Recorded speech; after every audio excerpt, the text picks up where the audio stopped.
perspectives and perceptions. Hello everyone, welcome to my channel Perspective and Perceptions. Today I will attempt to crack something that Yuji Krishnamurti had said about time. So I will read what he had said and then I will take it line by line and try and decipher it. So he had said, it has to happen now, not in the end, because there is no time. The instrument which you are using, which is the process of knowledge, does not want to come to an end. That is why it is posing the question to itself, knowing very well that the question is bound to carry on until it gets an answer. So this knowledge, the instrument which you are using, does not know and cannot conceive of the possibility of anything happening except in time, because it's born in time and it functions in time. Although it projects a state of timelessness, it is not interested in accepting the fact that nothing can happen except in the field of time. The question implies that there is a demand for an answer and that the answer can come only in time. And during that time, this knowledge has a chance of surviving. So let's take this line by line. So the first line is, it has to happen now, not in the end, because there is no time. So according to me, it is pointing to the fact that in our life, we would only do something now when it is urgent. Otherwise, we put thought into it and plan it out, procrastinate or schedule it. But all of this is continuation, anything that we decide. Continuation of thought. We feel we have time, but time doesn't exist unless thought continues. So it's kind of like a loop. So it is for its own extension or existence that the thought does that.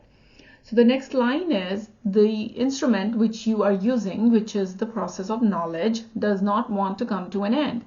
And the explanation above that I gave lends itself to expand the meaning behind this line. The instrument which we are using, or which the thought is using, and it is by referencing knowledge.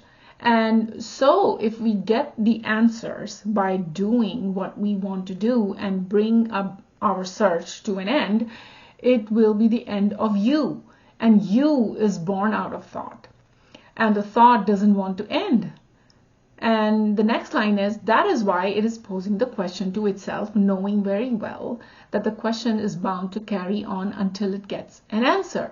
So here Yuji is saying that the thought is what creates the questions, and it is asking no one but itself, or you, which is also thought. Now, thought knows that in order to carry itself forward, it has to keep asking questions until it gets the answer.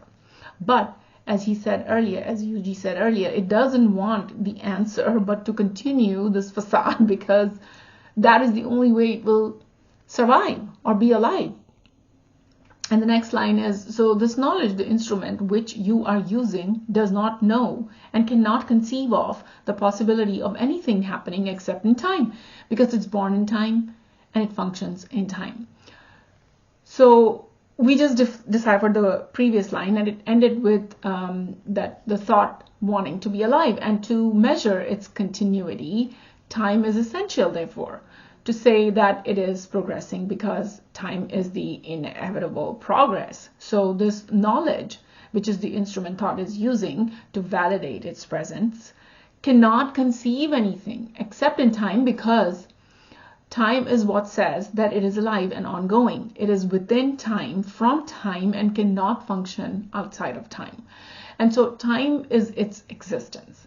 And if you ask for time, then you too want it to go on, not end. And that is why the first line said that if it has to happen, it has to happen now.